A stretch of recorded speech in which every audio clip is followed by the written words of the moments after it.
En la armonía del Evangelio se seleccionan estos pasajes que, por cierto, están documentados en las versiones que se conocen como sinópticos: Mateo, Marcos, Lucas, quienes registran los momentos en que Jesús mostró su amor y cuidado por toda la humanidad, aunque las autoridades religiosas de su tiempo no aceptaron que Jesús es el Señor aún del sábado. Gloria a Dios. Padre, qué bueno eres. Esta palabra siempre va a ser motivadora, inspiradora. Esta palabra siempre va a ayudarnos para obedecerte a ti antes que a los hombres. Gracias porque tu Hijo Jesús vino y nos dio lecciones vívidas, lecciones reales de cómo se debe no defender la palabra, sino obedecer la palabra, ponerla en práctica y demostrar quién eres tú y quiénes somos nosotros. Te adoramos, Dios, te adoramos por tu fidelidad, por tu paciencia, por tu cuidado, por tu amor, por tu entrega. Muchas gracias, Dios. Bendito sea tu nombre. Amén. Conviene recordar algunos de los grupos religiosos y políticos judíos en los tiempos de Jesús. Estaban los fariseos, exigían obediencia a la ley y tradiciones judías. Eran influyentes en las sinagogas. Podemos ver Mateo 5:20 o Lucas 6:2. Por cierto, coincidían con Jesús en que se debía respetar la ley. Creían en la resurrección de los muertos y estaban comprometidos a obedecer la voluntad de Dios. Solo que los fariseos no aceptaban que Jesús era el Mesías, porque Jesús no seguía sus tradiciones y se reunía con gente de mala reputación, con los pecadores, con las prostitutas, con los publicanos, con los enfermos, con los leprosos.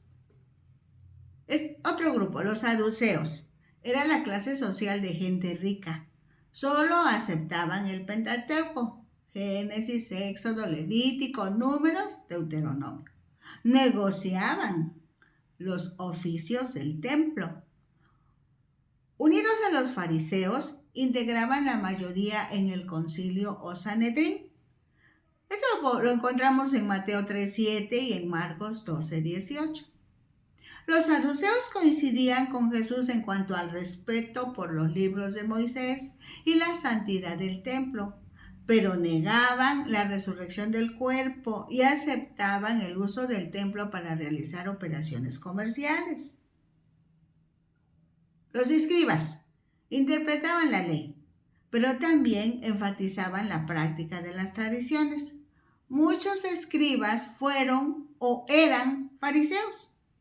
Al igual que los fariseos, respetaban la ley y trataban de obedecer a Dios. Rechazaron a Jesús como Mesías porque no obedecía a sus tradiciones. Mateo 2:29 y Marcos 2:16 confirman esto. El partido político judío llamados herodianos era aliado al rey Herodes. No coincidían con el modo de pensar de Jesús. Trataron de atrapar a Jesús con preguntas. Propusieron darle muerte porque pensaban que Jesús provocaría inestabilidad política. Lo confirmamos en Marcos 3:6 y Mateo 22:16. Celotes, grupo social revolucionario, opositor a Roma en Israel. Se ocupaba del futuro político de Israel como patriotas judíos. Así que pretendían el fin del gobierno de Roma en Israel.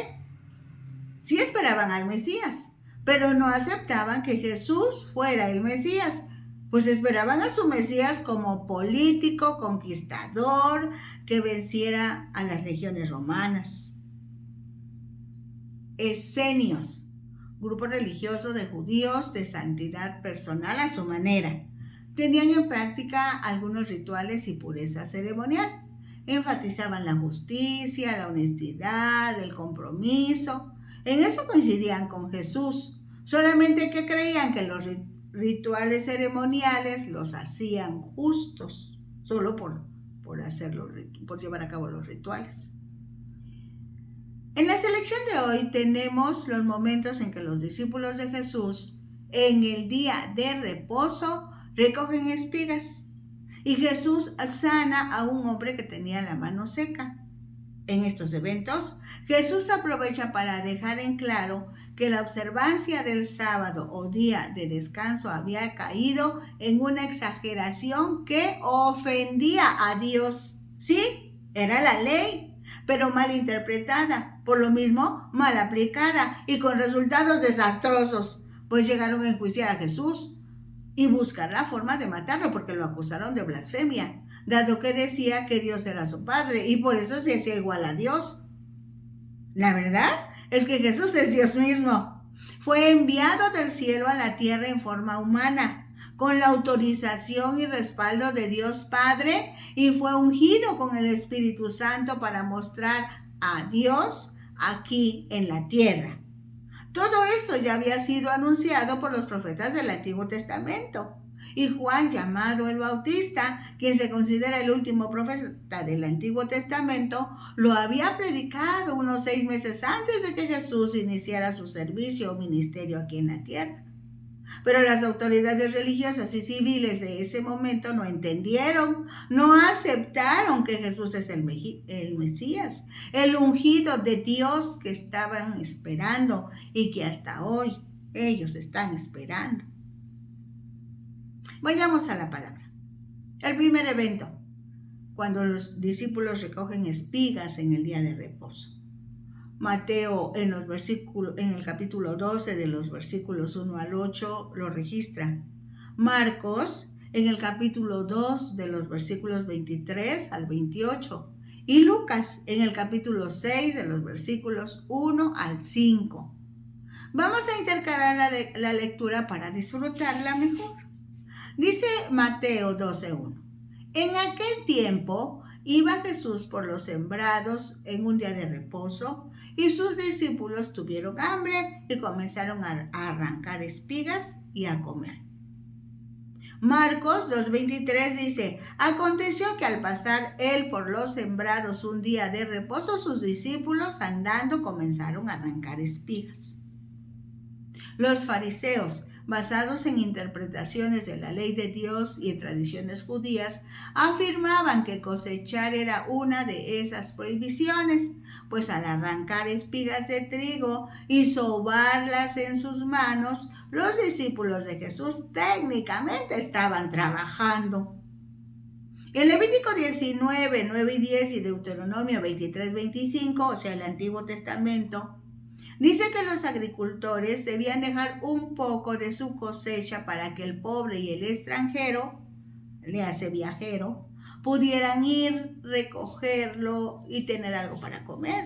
A su vez, la indicación para el que fuera a recoger un poco de cosecha era que no tenían que usar la hoz, solo cortar con la mano.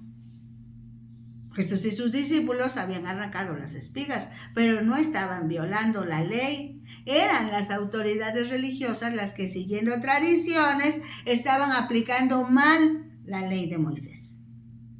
En Mateo 12:2 dice, viéndolos los fariseos le dijeron, he aquí tus discípulos hacen lo que no es lícito hacer en el día de reposo. Marcos 2:24 lo redacta así. Entonces los fariseos le dijeron, mira, ¿por qué hacen en día de reposo lo que no es lícito? Revisemos en Éxodo 34:21. ¿Qué dice el Antiguo Testamento? 6 días trabajarás, mas en el séptimo día descansarás, aún en la arada y en la siega descansarás. Esta instrucción era para los agricultores, quienes en tiempo de la cosecha podían argumentar que necesitaban tiempo para cosechar. Entonces, Dios especificó en la ley que en el día de reposo ellos debían descansar, precisamente para adorar a Dios. Los fariseos aseguraban que Jesús y sus discípulos, al arrancar las espigas y frotarlas en sus manos para limpiar el trigo, cosechaban. Por eso los acusaron de quebrantar la ley.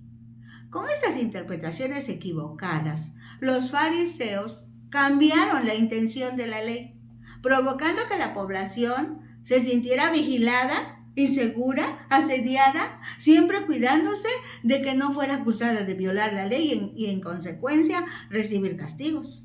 Resultó que el día diseñado para descansar, adorar y disfrutar la presencia de Dios se convirtió en todo menos en lo que Dios había diseñado. Otro pasaje que confirma todo esto está en Mateo 12, del 3 al 5. Dice, pero él les dijo, ¿no habéis leído lo que hizo David cuando él y los que con él estaban tuvieron hambre? ¿Cómo entró en la casa de Dios y comió los panes de la proposición, que no les era lícito comer a él ni a los que con él estaban, sino solamente a los sacerdotes? ¿O no habéis leído en la ley como en el día de reposo los sacerdotes en el templo profanan el día de reposo y son sin culpa? Marcos, en su capítulo 2, 25 al 26, también registran esta respuesta. Pero les dijo, ¿nunca leísteis lo que hizo David cuando tuvo necesidad y sintió hambre, él y los que con él estaban? ¿Cómo entró en la casa de Dios, siendo Abiatar sumo sacerdote, y comió los panes de la proposición, de los cuales no es lícito comer sino a los sacerdotes, y aún dio a los que con él estaban?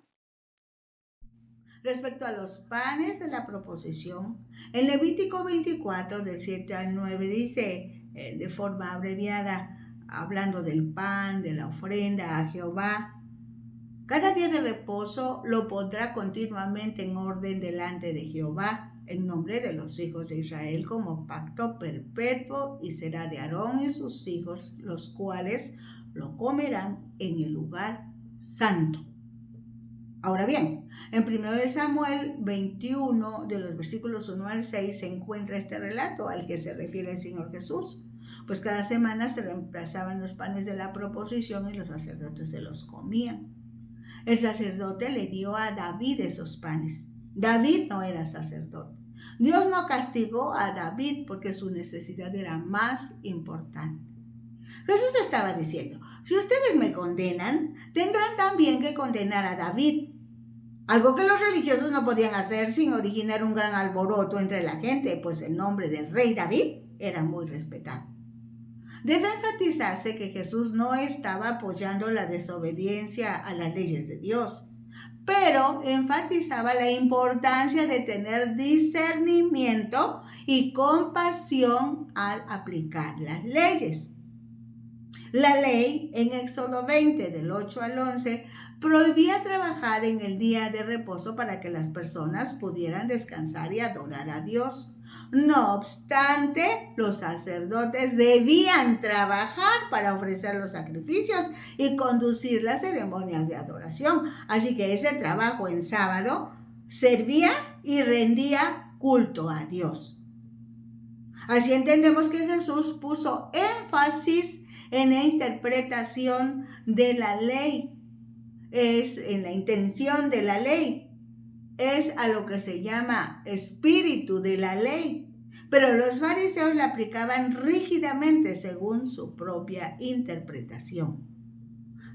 Tengamos mucho cuidado nosotros, pues de repente reaccionamos como esos fariseos, a veces en formas más exageradas que ellos, cuando nuestras costumbres, nuestras interpretaciones, nuestras tradiciones son eso, solo disposiciones humanas que entorpecen la obediencia al Evangelio de Jesucristo. Tú busca los ejemplos. Revisa con cuidado, revísate a ti, revisa el entorno y fíjate si no estemos cayendo en algo parecido. Corrígelo cuanto antes. Dice el versículo 6 de Mateo 12, pues os digo que uno mayor que el templo está aquí. Desde que Moisés sacó al pueblo de Israel de Egipto, cuando iban en el desierto, en Éxodo 25, 8 y 9 se lee, y harán un santuario para mí, y habitaré en medio de ellos conforme a lo que yo te muestre. El diseño del tabernáculo y el diseño de sus utensilios, así lo haréis. Ese templo desarmable se colocaba en el centro del campamento de los israelitas y Dios los guiaba por una nube durante el día y una columna de fuego durante la noche, además de que era lugar de adoración para todo el pueblo mediante el servicio de los sacerdotes y levitas.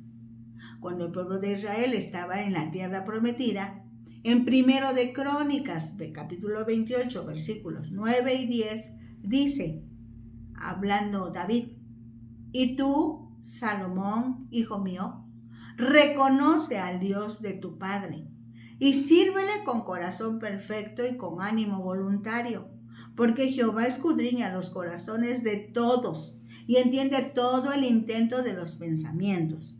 Si tú le buscares, lo hallarás, mas si lo dejares, él te desechará para siempre.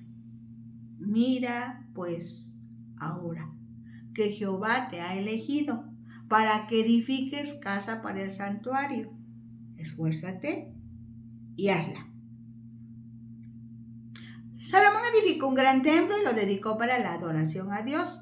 Ese templo fue destruido cuando los judíos fueron conquistados y después del exilio, Esdras y Nehemías trabajaron sobre la reconstrucción de otro templo. En Esdras 6:17 se lee, y ofrecieron en la dedicación de esta casa de Dios 100 becerros, 200 carneros, 400 corderos y 12 machos cabríos en expiación por todo Israel, conforme al número de las tribus de Israel. En el tiempo de Jesús, aquí en la tierra, el rey Herodes reconstruyó el templo que se terminó en el año 64 después de Cristo, pero fue destruido en el año 70 por los soldados romanos al mando del general Tito. Jesús ejerció su ministerio entre los años 30 a 33 después de Cristo. Y en ese tiempo el templo reconstruido por Herodes gozaba de cierto esplendor. Todos los judíos respetaban el templo. Jesús es muy puntual cuando dice, uno mayor que el templo está aquí. O sea, se debe entender que Jesús está diciendo, yo, Jesús, soy más importante que el mismo templo que ustedes tanto respetan. El propósito del templo, el para qué del templo, era llevar la gente a Dios. Cristo es mayor que el templo. Cristo es el único capaz de conducir la gente a Dios, pues Dios es mucho más importante que todos los instrumentos materiales y humanos que se utilizan en la adoración. Por esa razón, cuando le damos más importancia a los instrumentos de la adoración que de la persona a la que adoramos, no estamos obedeciendo a Dios, aunque pensemos que le estemos rindiendo culto. Cuidado. Dice el versículo 7 de Mateo 12. Y si supieseis qué significa misericordia quiero y no sacrificio, no condenaríais a los inocentes. Los judíos habían oído muchas veces esta expresión a través de su historia. Leamos. Cuando el rey Saúl desobedeció la instrucción de Dios de raer a Amalek, en 1 de Samuel 15, 22 y 23 leemos, y Samuel dijo, se complace Jehová tanto en los holocaustos y víctimas como en que se obedezca a las palabras de Jehová. Ciertamente, el obedecer es mejor que los sacrificios y el prestar atención que la grosura de los carneros. Porque como pecado de adivinación es la rebelión y como ídolos e idolatría la obstinación. Por cuanto tú desechaste la palabra de Jehová, Él también te ha desechado para que no seas rey. A Saúl, una desobediencia de ese tipo le costó el trono. El profeta Isaías dice en el capítulo 1, versículos 11 al 17. ¿Para qué me sirve, dice Jehová, la multitud de vuestros sacrificios? Hastiado estoy de holocaustos de carneros y de cebo de animales gordos. No quiero sangre de bueyes, ni de ovejas, ni de machos cabríos. ¿Quién demanda esto de vuestras manos cuando venís a presentaros delante de mí para hollar mis atrios? No me traigáis más vana ofrenda. El incienso me es abominación. Luna nueva y día de reposo, el convocar asambleas, no lo puedo sufrir. Son iniquidad vuestras solemnidades. Vuestras lunas nuevas y vuestras fiestas solemnes las tienen aborrecidas mi alma. Me son gravosas, cansado estoy de soportarlos.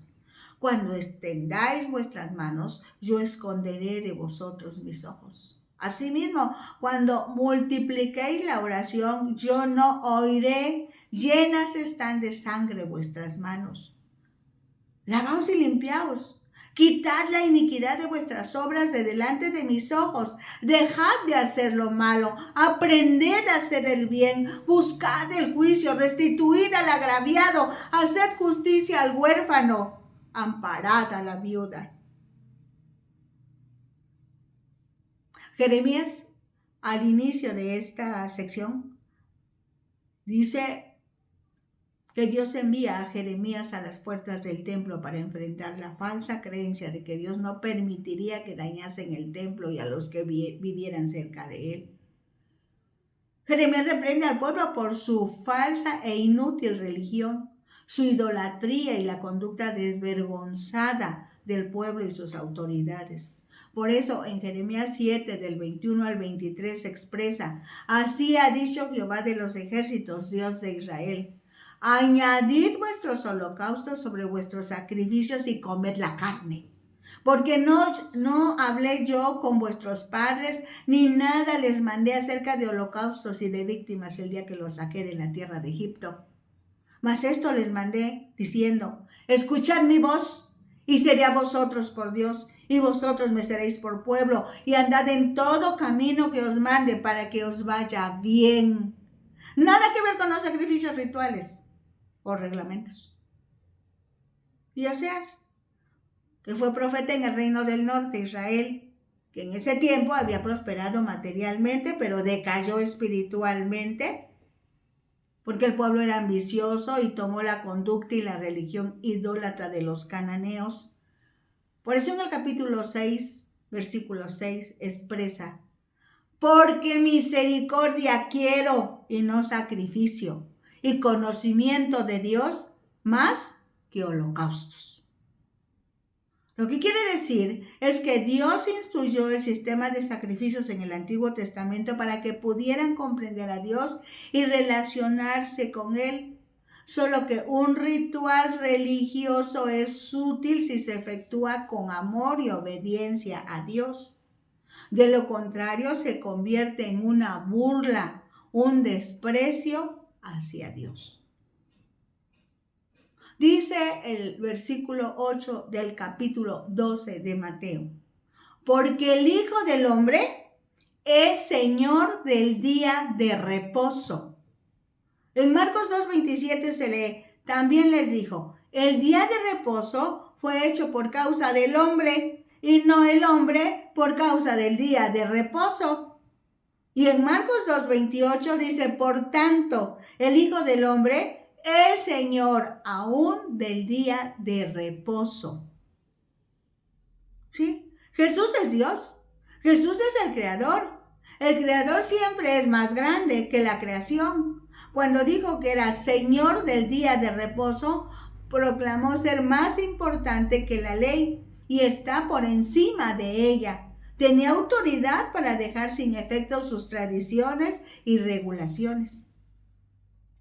Dios estableció el día de reposo para el beneficio de los humanos. Dios no se beneficia con que descansemos el día de reposo, pero al descansar y concentrarnos en Dios, nos recuperamos física y espiritualmente. Mejor dicho, nos recuperamos espiritual y físicamente. Tremendo. Ahora, en Lucas 6, del 6 al 11, en Mateo 12, del 9 al 14, y en Marcos 3, del 1 al 6, Lucas, Mateo y Marcos registran este otro evento, donde parece que Jesús estuviera interesado por provocar disgusto entre los fariseos, haciendo buenas obras en el día de reposo. Lo cierto es que Jesús está interesado en que conozcamos a Dios su Padre, que es tierno, compasivo, misericordioso, que tiene cuidado de su gran creación. Lucas 6:6. Aconteció también en otro día de reposo que él entró en la sinagoga y enseñaba, y estaba allí un hombre que tenía seca la mano derecha. Marcos 3:1 lo dice, otra vez entró Jesús en la sinagoga y había allí un hombre que tenía seca una mano. Lucas 6:7 dice, y le acechaban los escribas y los fariseos para ver si en el día de reposo lo sanaría, a fin de hallar de qué acusarle. Marcos 3:2 dice, y le acechaban para ver si en el día de reposo le sanaría, a fin de poder acusarle. Mateo 12:9 dice, pasando por allí, vino a la sinagoga de ellos, y aquí había allí uno que tenía seca una mano, y preguntaron a Jesús para poder acusarle, ¿es lícito sanar en el día de reposo? Él les dijo, ¿qué hombre habrá de vosotros que tenga una oveja? Y si ésta cayere en un hoyo el día de reposo, no le eche mano y la levante. Pues, ¿cuánto más vale un hombre que una oveja? Por consiguiente, es lícito hacer el bien en los días de reposo. En Marcos 3:3 dice, entonces dijo al hombre que tenía la mano seca, levántate y ponte en medio. Y les dijo, es lícito en los días de reposo hacer bien o hacer mal, salvar la vida o perderla, o quitarla. Pero ellos callaban. Entonces, mirándolos alrededor con enojo, entristecido por la dureza de sus corazones, dijo al hombre, extiende tu mano. Y él la extendió, y la mano le fue restaurada sana. Lucas 6:11 dice, y ellos se llenaron de furor y hablaban entre sí qué podrían hacer contra Jesús. Marcos 3:6 registra, y salidos los fariseos, tomaron consejo con los herodianos contra él para destruirle. Para ese momento, los fariseos se han declarado enemigos de Jesús y buscan cómo acusarle, pues están decididos a matarlo.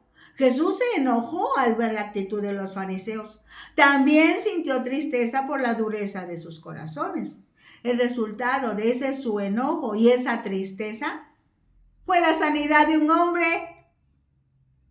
Puntualizamos que aún en su enojo y tristeza, Jesús hizo bien.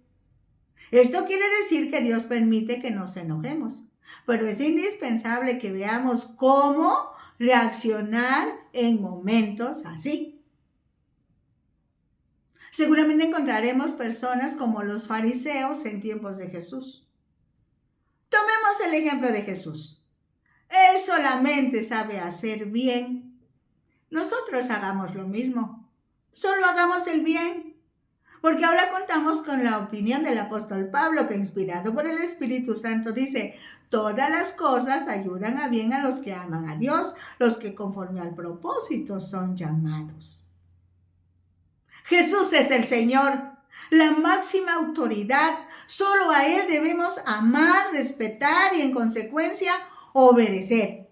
En estos pasajes nos enseña a hacer bien, independientemente de lo que digan los demás, aunque sean autoridades religiosas. Si están entendiendo equivocadamente la palabra, nosotros, ayudados por el Espíritu Santo, obedezcamos lo que dice la palabra, en amor, en paciencia, en mansedumbre, pero con determinación.